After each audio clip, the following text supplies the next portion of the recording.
Have you ever had the sense that no matter how much you achieve, people still don't actually see you? That you've built a life that looks solid on the outside but somehow feels hollow inside, as if something essential in you has been left behind? Most men I speak to eventually admit to this feeling, even if they hide it behind jokes or cynicism. They say things like, "I should be happy. I've got a good job, a family, a house, but I still feel like something's missing." That missing piece isn't success, and it isn't adventure. It's authenticity. It's the quiet, unfiltered self that existed before the world trained you to perform.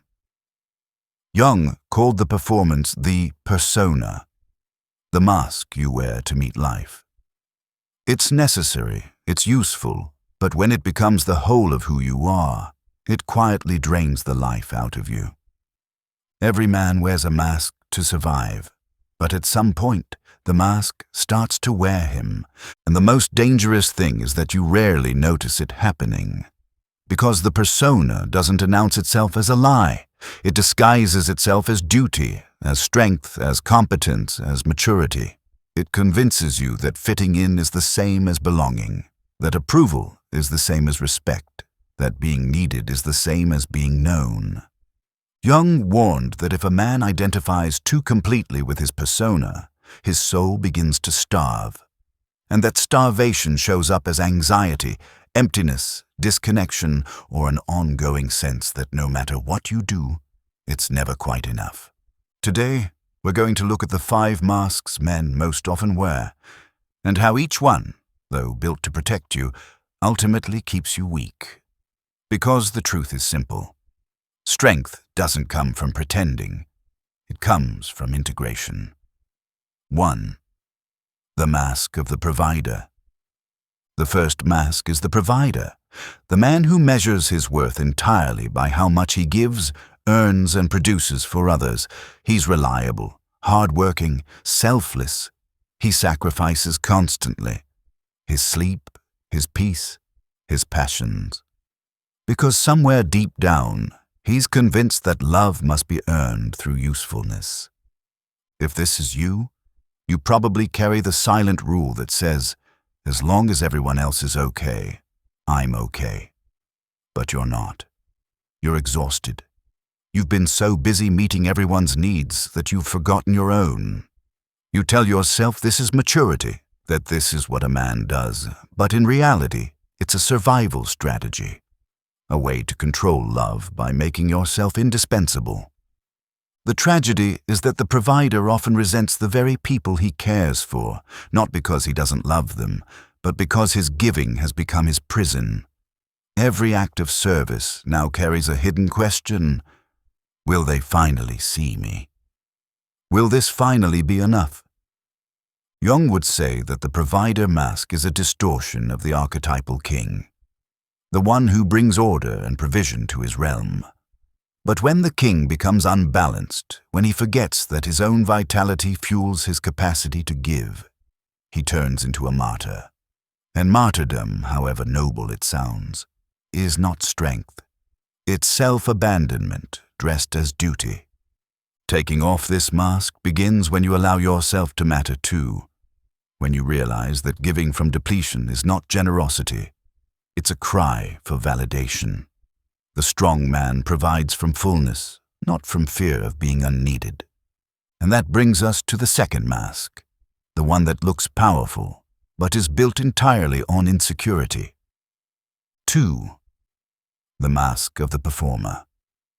If the provider sacrifices himself for others, the performer sacrifices himself for applause. This is the man who's addicted to achievement, not because he loves mastery, but because he needs it to prove his worth. He's the man who's always chasing the next goal, the next title, the next visible success that says, "You're good enough now." From the outside, he looks confident, ambitious, disciplined. Inside, he's terrified of stillness, because stillness forces him to face the emptiness that applause can't fill. The performer's life runs on comparison. He doesn't just want to do well.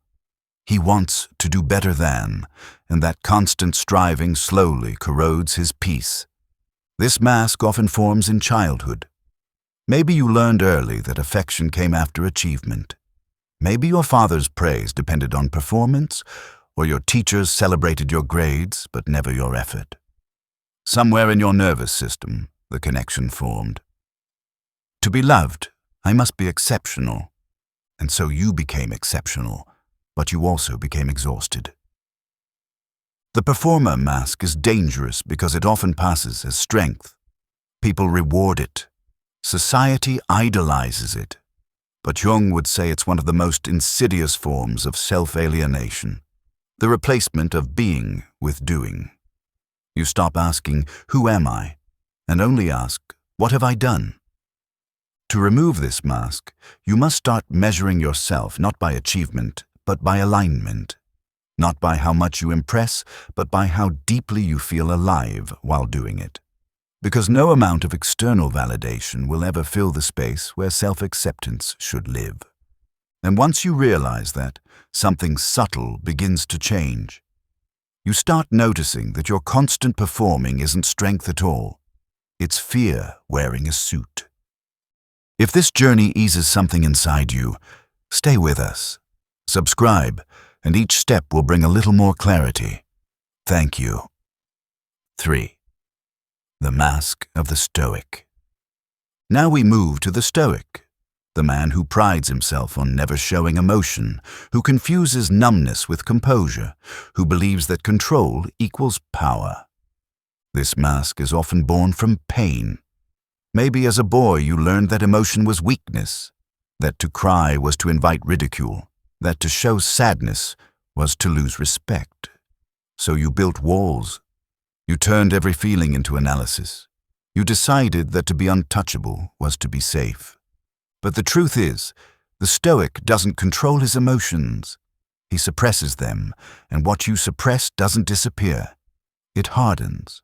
It becomes tension in your shoulders, restlessness in your mind, distance in your relationships. The Stoic mask is seductive because it feels disciplined. It feels adult. But underneath it's fear. Fear of being hurt again, fear of being seen, fear of being powerless. Jung taught that whatever emotion you repress will eventually emerge as its opposite. Repressed sadness becomes rage. Repressed fear becomes arrogance. Repressed vulnerability becomes control. And the Stoic man eventually finds himself wondering why everyone around him feels distant, why intimacy feels impossible, why peace feels unreachable. Taking off this mask doesn't mean becoming dramatic or fragile. It means learning to feel without collapsing. It means understanding that emotion isn't the enemy of reason. It's the bridge to meaning.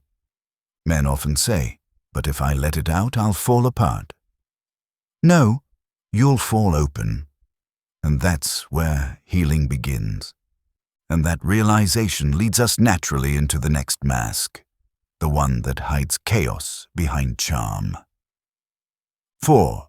The Mask of the Nice Guy.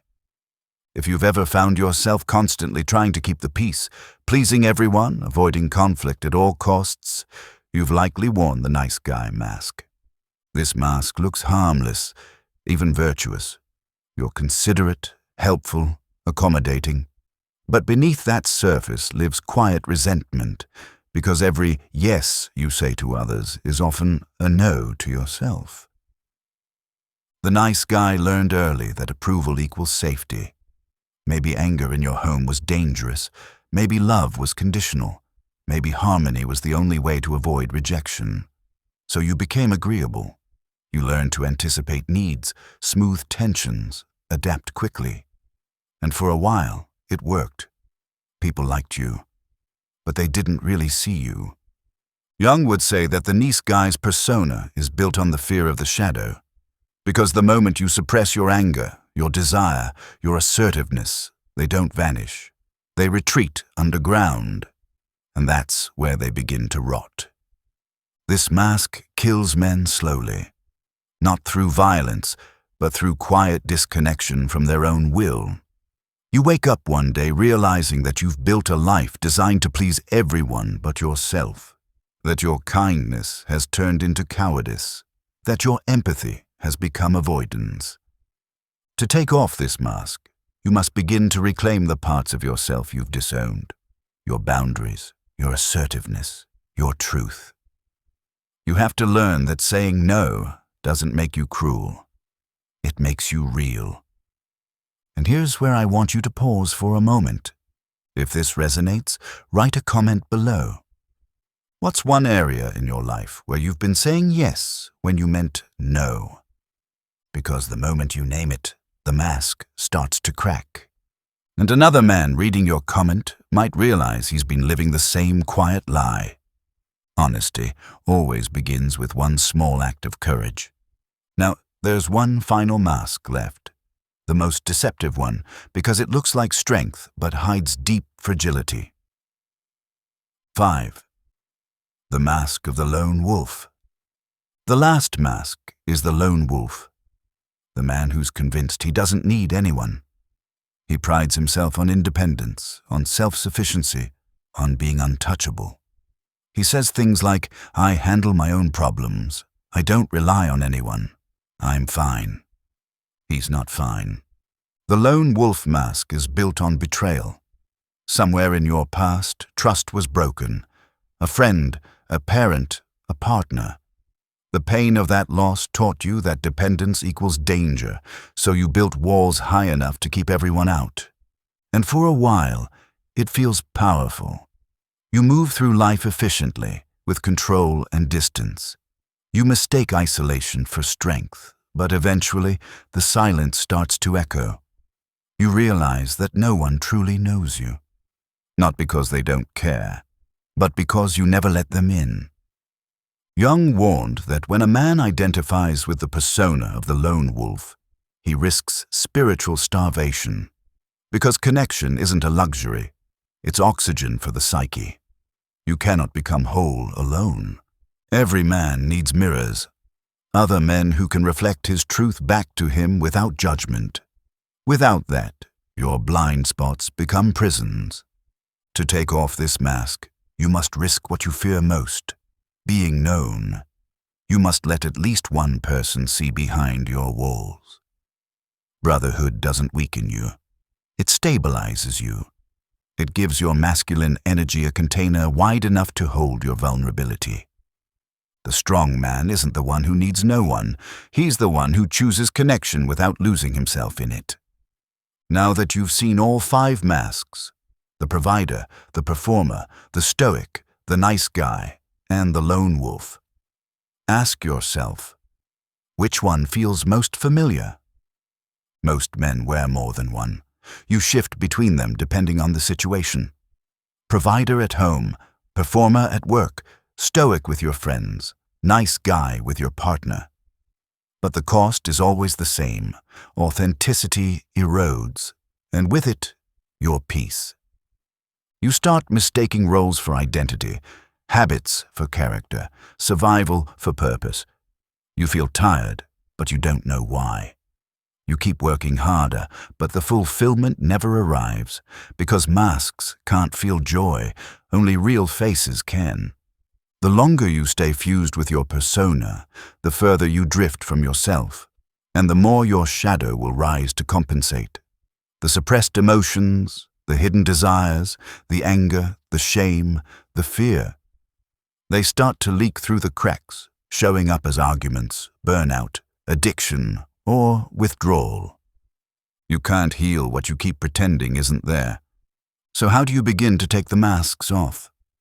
Not all at once. That would be too much. You start small. You tell one truth you've been hiding. You say no once when you mean it. You let one person in just a little more than usual. You stop explaining yourself when you choose differently. You rest when you need to, even if it disappoints someone. Each act of honesty is a crack of light breaking through the persona. The goal isn't to live without a mask. That's impossible. The persona is part of being human. The goal is to wear it consciously, to know when you're using it and why. You can put on your professional face for work and take it off when you're home. You can show strength when needed and vulnerability when safe. The danger lies in forgetting the difference. And here's the paradox Jung wanted every man to understand. You don't lose strength when you drop the act. You gain it, because pretending takes energy. Authenticity releases it. When you live without performance, every part of you begins to realign, your mind, your relationships, even your body. You breathe deeper, you speak slower, you feel calmer. The man who no longer needs to prove anything is finally free to live. At some point, you must ask yourself, are you willing to trade being liked for being real? Are you willing to disappoint others so you can stop disappointing yourself? Because there is no peace behind the mask. There's comfort, maybe. Predictability? Yes. But no peace. Real peace comes when the roles fall away, when the noise fades, when the man you've been pretending to be steps aside and the man you actually are finally walks forward. That's the work Jung called individuation. Not perfection, not control, but wholeness. You've played the roles long enough, the provider, the performer, the stoic, the nice guy, the lone wolf. Now it's time to be the man beneath them all. Not perfectly, reliably. Begin. If you've stayed with me until now, it means you're searching for something deeper, maybe an answer you've carried since childhood. Don't stop here. Perhaps the next video holds the key you've been waiting for, the piece that helps you untangle another thread of your story.